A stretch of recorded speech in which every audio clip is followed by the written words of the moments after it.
It was a typical Friday night and I was just chilling on the couch, beer in hand, flipping through channels. My mind kept wandering though, thinking about Caleb as usual. My phone buzzed with a text from him. "Hey man, you free tomorrow night? Was thinking we could grab dinner and catch a movie like old times." I smiled and quickly typed back, "Yeah, sounds good. It's been too long since we've hung out, just us."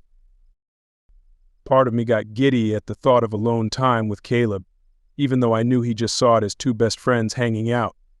I fought those feelings for years, ever since we became weirdly inseparable back in middle school. Caleb responded, "Sweet, I'll pick you up at 7 then." "You know it. See you then, buddy," I replied, my heart racing a little. I closed my eyes and reminisced about our crazy backstory and undeniable intimate connection over the years, despite him claiming to be straight. Deep down, I desperately hoped one day Caleb would realize we were meant for more.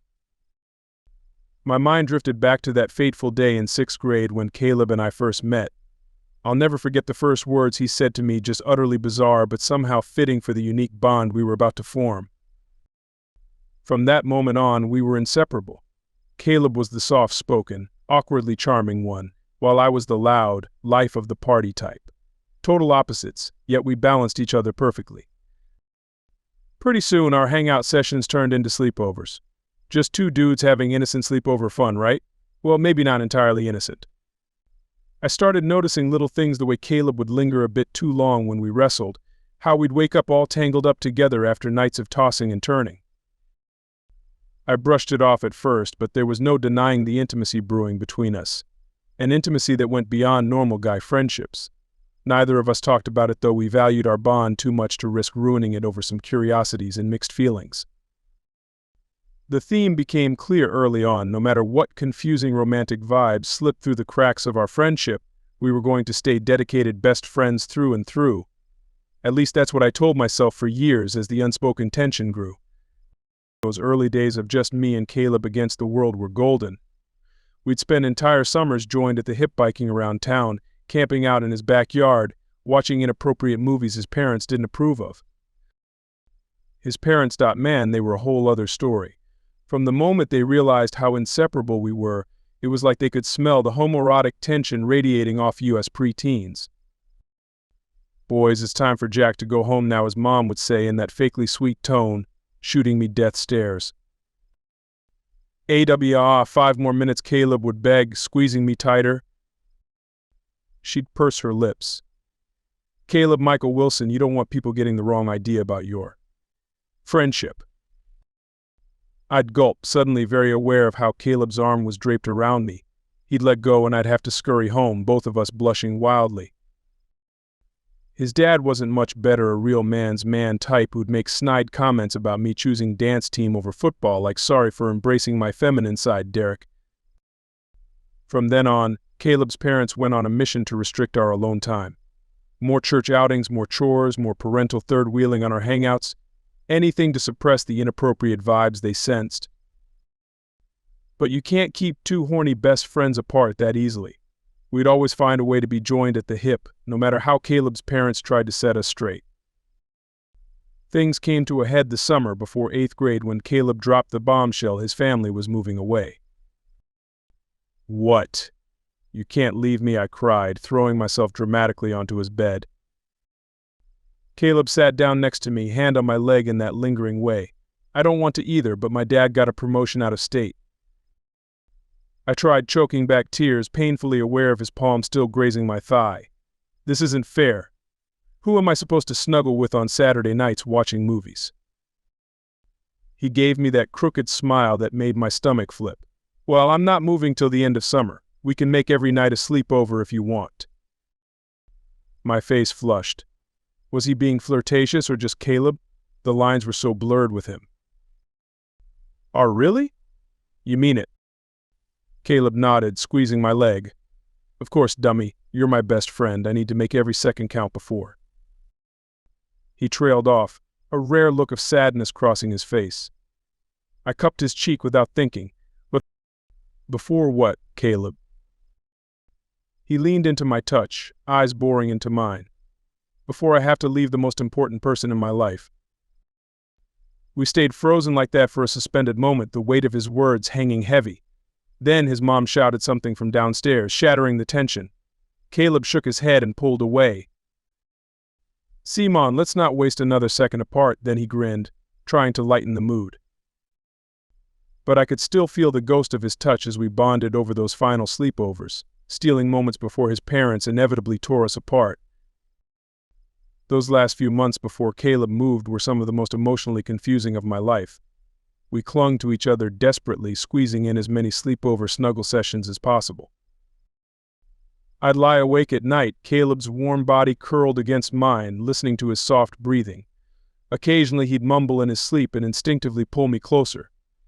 My heart would race as I wondered, did this mean something more than just platonic cuddling to him too? By day we kept up our usual antics, video game marathons, prank calls, chugging cheap beer we conned older kids into buying us. But there was an underlying tension, an unspoken question of where this intimacy was heading. Part of me was terrified to be the one who brought it up first. What if I was just projecting my growing feelings onto Caleb and making things weird? Losing him as a best friend would be devastating enough without adding romantic rejection on top of it. So I debated silently for weeks, should I lay it all on the line before he moves away forever? Force us to finally confront whatever this was between us. Maybe a shocking goodbye kiss would stir Caleb's true feelings. Or should I just cherish what we had without complicating it? Ride out those final blissful months of innocent sleepovers and pretend I didn't notice the romantic hints here and there. Ultimately, my cowardice won out. As Caleb's moving day loomed, I choked down my deepest feelings and committed to our just friends pact. I'd already be losing my best friend and soulmate soon. I couldn't bear risking total alienation too. So we said our tearful goodbyes, clinging to each other way too long, whispering assurances that this wasn't the end. And for years after that, our intimacy lived on through nightly phone calls, pouring our hearts out from separate cities. The long distance was rough at first, but Caleb and I fell into a new normal of pouring our souls out over the phone for hours every night.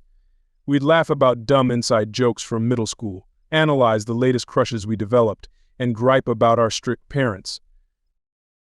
"Dude, my mom literally banned me from watching SpongeBob today because she thinks it'll turn me gay," Caleb vented one evening. I snorted. "Oh yeah, because absorbing animated sea creatures through the TV is definitely how you become a homo." There was a pause before Caleb responded, a hint of nervous tension in his voice. Speaking OF. You know, that whole gay thing." My heart stopped.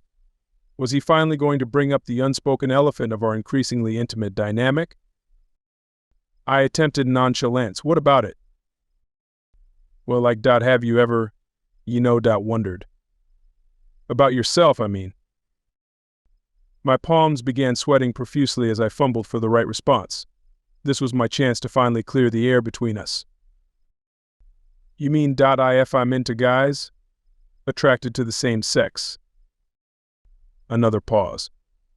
Then a small yeah. I exhaled slowly, deciding to just rip off the Band-Aid. "Actually, man, I'm gay." Silence on the other end. I cringed, mentally kicking myself for potentially nuking our entire friendship right there. "Caleb, you still there?" "Why, yeah," he finally stammered out. "Yeah, wow," he drifted off again, seemingly processing this revelation. I tried to joke it off. "What, you got a problem with the gays, Cal?" "What? No. No, of course not," he rushed out. I had no idea. This all makes so much sense, actually." My brow furrowed. "Wait, what do you mean by that?" I could practically hear Caleb's blush through the phone. "And nothing, it's just gosh, I'm still wrapping my head around this." An awkward quiet fell between us. Something had irreversibly shifted in that moment, yet it also felt like a weight had been lifted. Caleb eventually cleared his throat. "Well, thanks for telling me, man. Seriously, I'm totally cool with it, promise." I smiled wistfully. If only he realized just how much more there was for me to share about my alternative lifestyle. But baby steps, I figured. For now, just being able to finally shed the facade of straightness around my best friend was a crucial first step. After coming out to Caleb, things were weird for a little while. Like a niggling tension had finally been acknowledged between us, but we both tiptoed around addressing it head-on. Caleb was super supportive and curious about my newly unveiled sexuality. He'd pepper me with innocent questions, so how did you know for sure, and have you, I know, been with any guys yet? I tried to keep my answers vague, sensing he wasn't quite ready to explore the true intimacies of my personal life.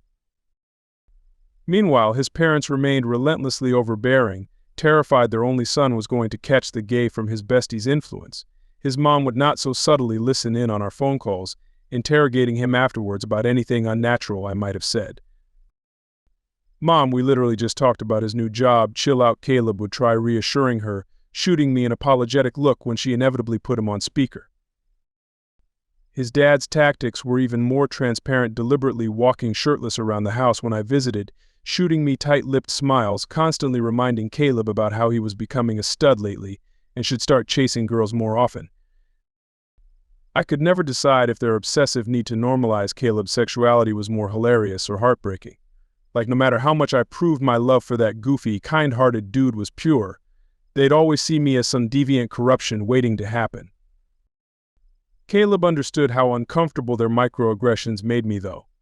Whenever they went too far, he'd suggestively mention needing best friend bonding time and whisk me off to his bedroom, away from their prying eyes and snide comments. Safe in that sanctuary, we'd inevitably end up cuddled together, two young adults starved for affection, pouring our souls out uninterrupted, bodies and minds intertwined despite what society begged us to be. Despite his parents' overbearing weirdness about my sexuality, Caleb and I managed to fall into a fairly romantic holding pattern over the next few years. There was still that lingering "are we or aren't we?" tension, but we relished dancing along the blurry lines. Whenever I visited his college town, it was like we entered our own little world, going on friend dates to cheap restaurants where we playfully jangled our feet together, catching late-night movies just for the excuse to cuddle in the dark theaters, even little impromptu dance parties in his dorm room where we'd grind up on each other with a drunken, dizzy giddiness. Two bros being bros, right? Caleb would slur with an impish grin, pulling me flush against his body. I'd just laugh and let the moment unfold wherever his liquid courage led. Sometimes that meant waking up shirtless and spooning. Other times we'd jerk away self-consciously if things 765 too heated, murmuring, "Guess we got carried away there." In the harsh light of day, we'd skirt around discussing those lingering intimacies with vague jokes and changing the subject. But we could never resist indulging again the next time we were cooped up together for an extended period, two grown adults starved for affection, giving into the safest outlet available. Caleb's friends inevitably started questioning the true nature of our bond pretty quickly. They'd tease him about his boyfriend coming to visit, or mock swoon over how adorably domestic we acted together. Most times Caleb just played it off with a dismissive chuckle. "Dude, you just jealous. I've got a bestie hotter than your girl," he'd quip, looping an arm possessively around my waist. I'd puff my chest out proudly, resting a hand on his in a silent "he's mine" declaration. Let his mookish frat bro pals project whatever homophobic insecurities they wanted Caleb, and I knew the undeniable truth behind our increasingly sensual friendship. Things came to a head one sweaty summer night during my last year visiting Caleb before graduation. We'd gone ham at some rager on campus, grinding up on each other amidst the throngs of hot, writhing bodies. A few too many drinks in, our hands began roaming, our hips rutting with purpose against each other's growing bulges. "Let's get out of here," Caleb had growled in my ear, eyes glazed with a mixture of liquor and undisguised lust. I could only numbly nod, allowing him to grab my hand and yank me out of the pulsating party scene. The Uber ride back to his place was torturous, our thighs shamelessly rubbing together as he palmed at the obvious tent in my jeans. "Fuck, you're so hot," he slurred before hungrily attacking my neck with sloppy kisses.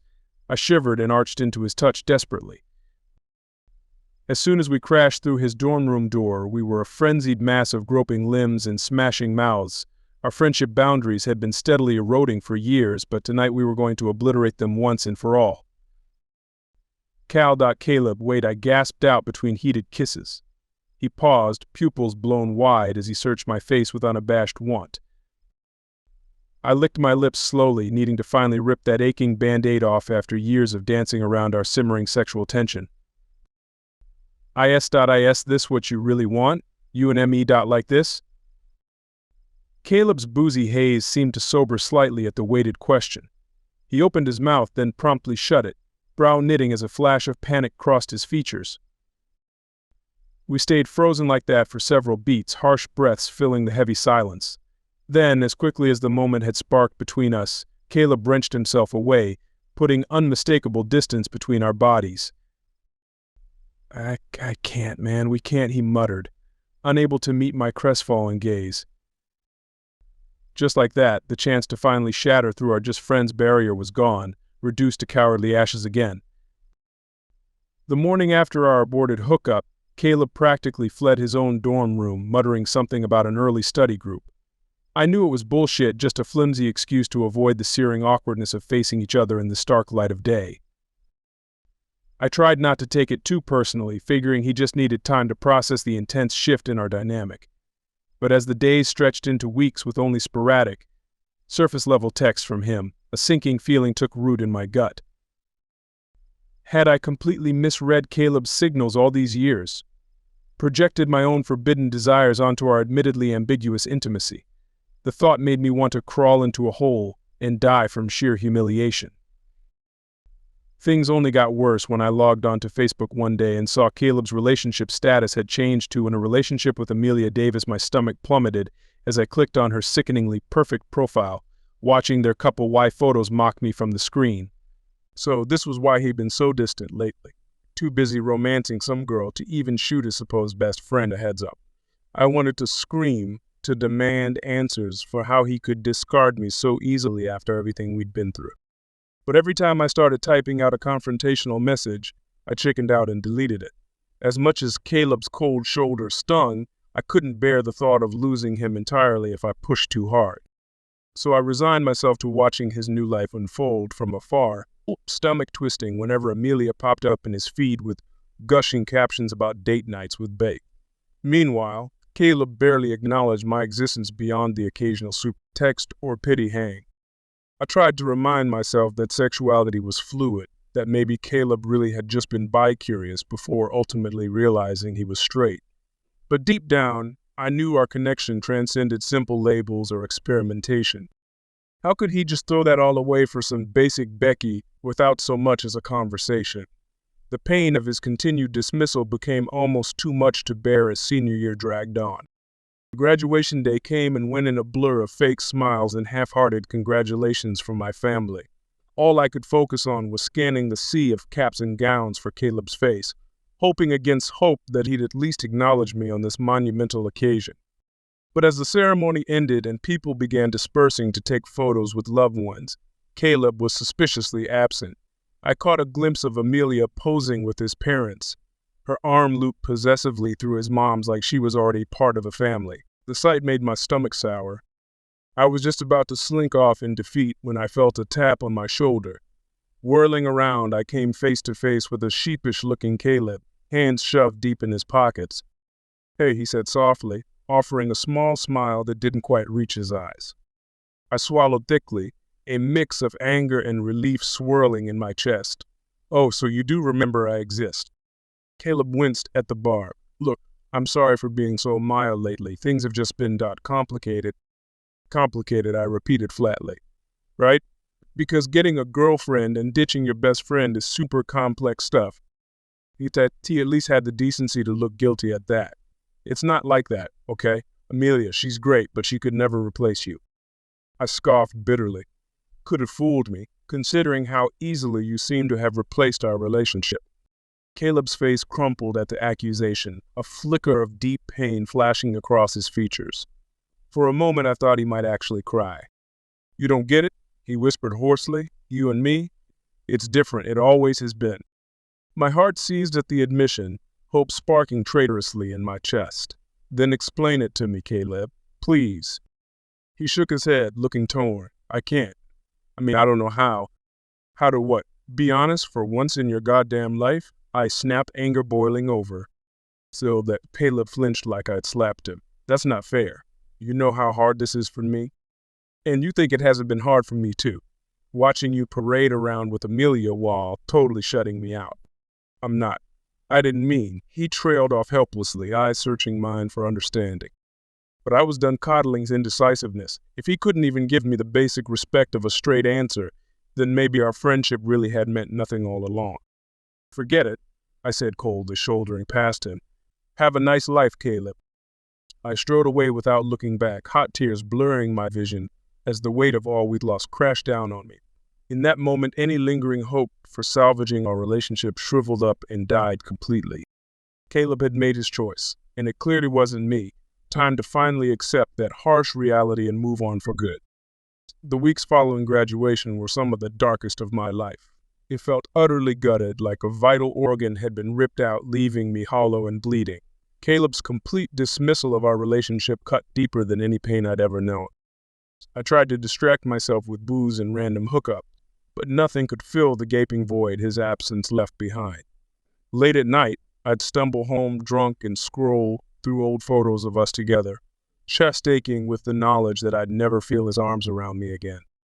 Self-loathing thoughts would whisper that I only had myself to blame. I'd pushed too hard, presumed too much, and now I was paying the price.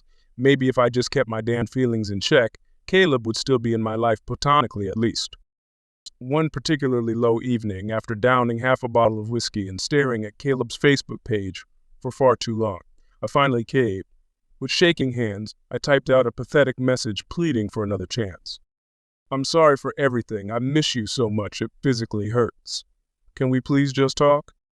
My thumb hovered over the send button, vision blurred with desperate tears. But before I could take the plunge, a new post from Caleb popped up on my feed. It was a grinning selfie of him and Amelia, her hands splayed possessively across his chest.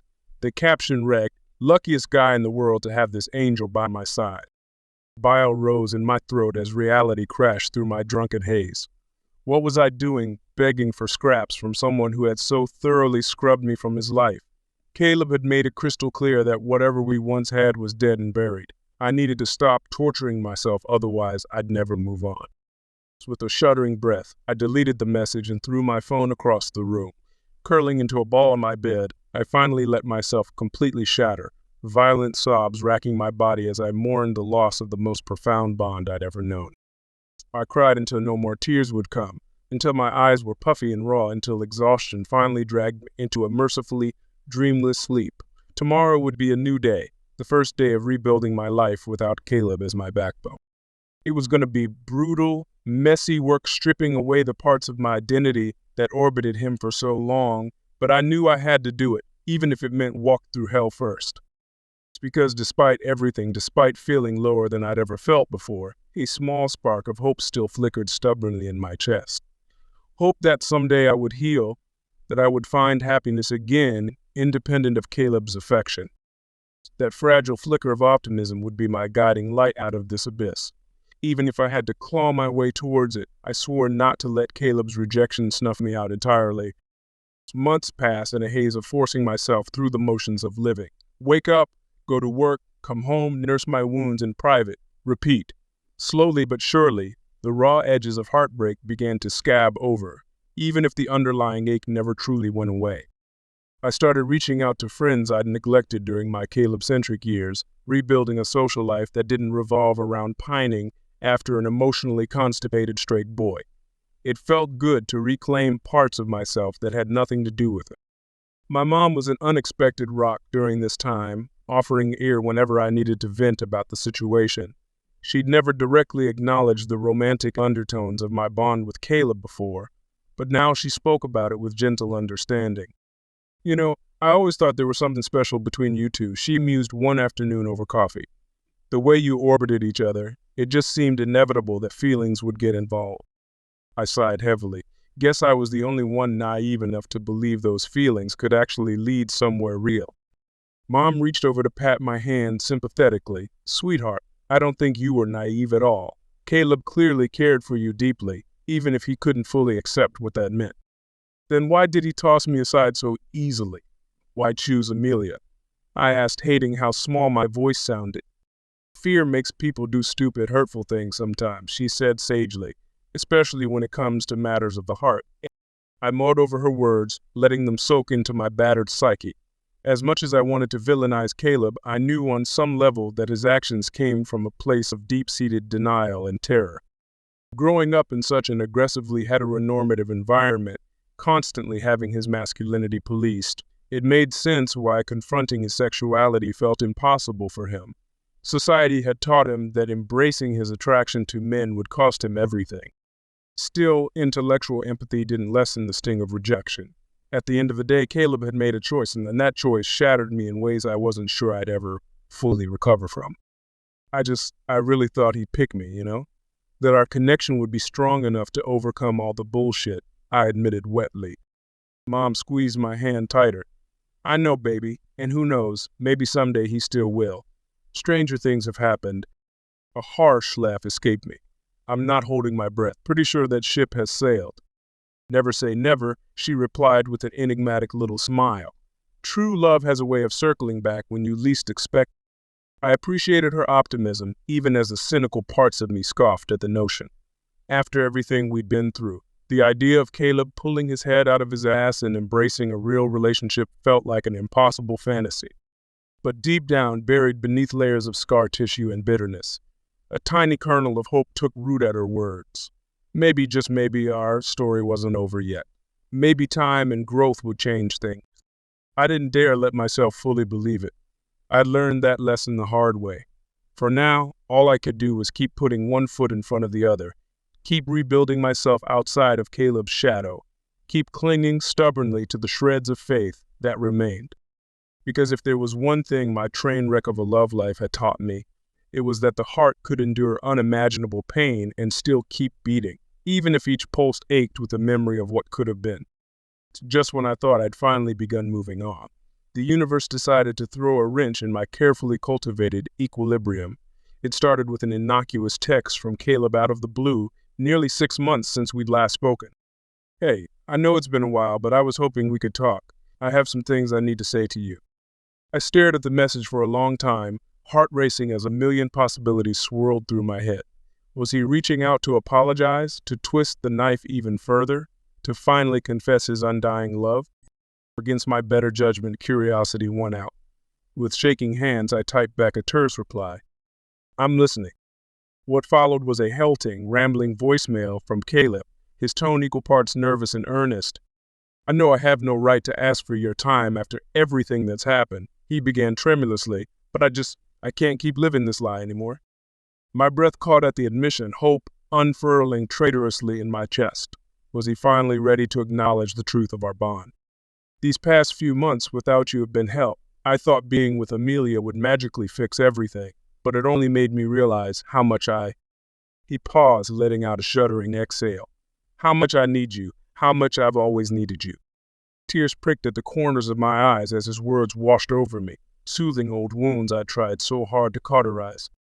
I'm so sorry for hurting you, for being a coward, for not manning up to my feelings sooner, Caleb continued roughly. I was just so scared of losing everything if I admitted the truth. A bitter laugh escaped him. Turns out pushing you away was the only thing that actually made me lose everything. I don't expect you to forgive me, but I just needed you to know. He trailed off, voice thick with emotion. I love you. I'm in love with you. I always have been, even when I couldn't admit it to myself. A strangled sob ripped from my throat at the declaration, years of longing and heartache crescendoing in my chest.